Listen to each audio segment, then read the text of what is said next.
Hello everyone, Harry Baldock here, editor at Total Telecom. We're here on day one of Connected Britain. I'm joined by Richard Thorpe, the Chief Delivery Officer for CityFibre. Richard, how's your day going so far? Well, it's been hectic. It's been a bit of a boys' reunion club actually this morning. Amazing how many people I bumped into that I've been working with for some time, so it's been really enjoyable. Getting back to live events, it's always a good thing. In terms of, I think one of the key issues we've heard discussed today in a lot of formats is the workforce for building out fibre, because everyone knows you guys in particular are rolling out fibre at an incredible pace, but it's ensuring that workforce and getting them trained, having access to them. What's your take on this? Where does the industry need to go in terms of building the workforce for tomorrow in terms of fibre rollout? This has been the biggest challenge that we faced as an industry, never mind just in CityFibre. So as we got hit with a real double whammy of COVID and Brexit, these put real pressure on the supply chain. And we've been working hard with all of our build partners to figure out the best way to attract and more importantly retain the workforce that we need to build the network. Once we attract and retain them, we've got to train them and upskill them.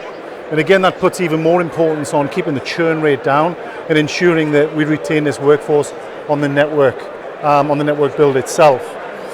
So we're working with DCMS, we're working with various other parties of the government in order to take advantage of the national incentive schemes that they've got and help bring workers into the telecoms industry, help upskill them, and then help them attract them onto our network. The other element has been Brexit. We had I would say 20-25% of some of our build partners, operatives were European. And of course with the Brexit regime that came in, the pressure that's been on the cost of living here in the UK, the way in which the pound has been, fluctuating against Europe currency, it's just been really attractive. It was really difficult, to attract European workers back into the UK and working on the network. But all that said, I think we've done a great job. I mean, we've got just over 3,500 operatives on the ground right now working for CityFibre. When you add our own organisation into that, that takes us over 4,500 people working on the network, and we continue to grow that.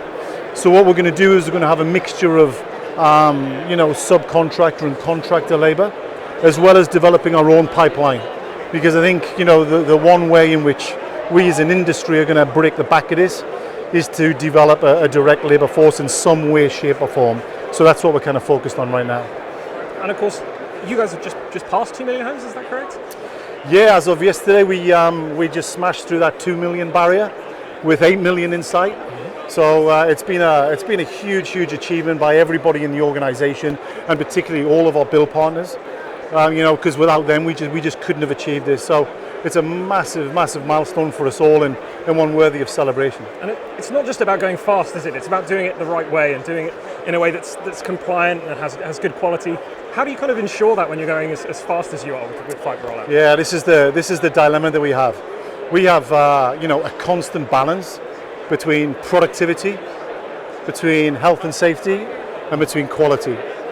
And first and foremost, as an organisation, we've set ourselves up to say that everybody deserves to go home safe. First and foremost, everyone deserves to go home safe, and we do everything that we can to make sure that happens. People go home safe, they stay healthy, mentally they stay healthy and connected as well, such that when they come back into work the next day, then their mental health is in a better place. It's good. So therefore they can focus on the job in hand and the quality of the build itself. And we really do encourage that. Our contracts are set up to help incentivize quality. And of course, I'll guarantee you that you get the first two of those elements right, keep people safe, keep them healthy, and get quality right, then productivity will come. Absolutely. So that's the focus that we put on all of our build partners. And of course, there's a lot of build resource competition out there at the moment.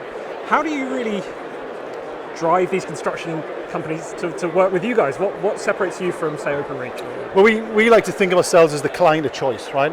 It's an easy thing to say, but it's a very difficult thing to attain. And we do that with trust. Build partners, inevitably have grown their own businesses out of either a family-run business, they've put their house on the line, they've got a lost vested interest in that business. And when they come to a company like CityFibre or Openreach or Virgin, then to put an 18-month contract on the table means they have to vest in the success of that contract. So what we have to do is make it easy for them. We put ourselves in the seat of the contractor, we think about the challenges that that contractor has, whether it's cash flow, whether it's people, training, facilities, whatever that might be. We try and wrap ourselves around the contractor problem. So when you hear Greg or some of the other team talking about being contractor-centric, what we do is, as an organization, we wrap ourselves around the contractor rather than the contractor have to figure out where CityFibre goes. And we get right into the heart of how the contractor is operating. And we provide back office support, we provide, as I say, help with financing, we provide help with materials, and we provide help with training. And all of those things go into becoming a real trusted partner, and we take that very, very seriously. So, you know, the competition out there is huge. We know Virgin and OpenReach are kind of really pushing the boat with this, but we honestly believe in the litmus test is our build partners. The litmus test is that CityFibre is the client of choice for a lot of build partners out there, and we're going to continue to maintain that. Sounds like it's a really exciting time for CityFibre and to be honest, for the UK in general. Richard, thank you very much for speaking to me today. Appreciate it. It's been great. Thank you very much. Great job. Thank you very much.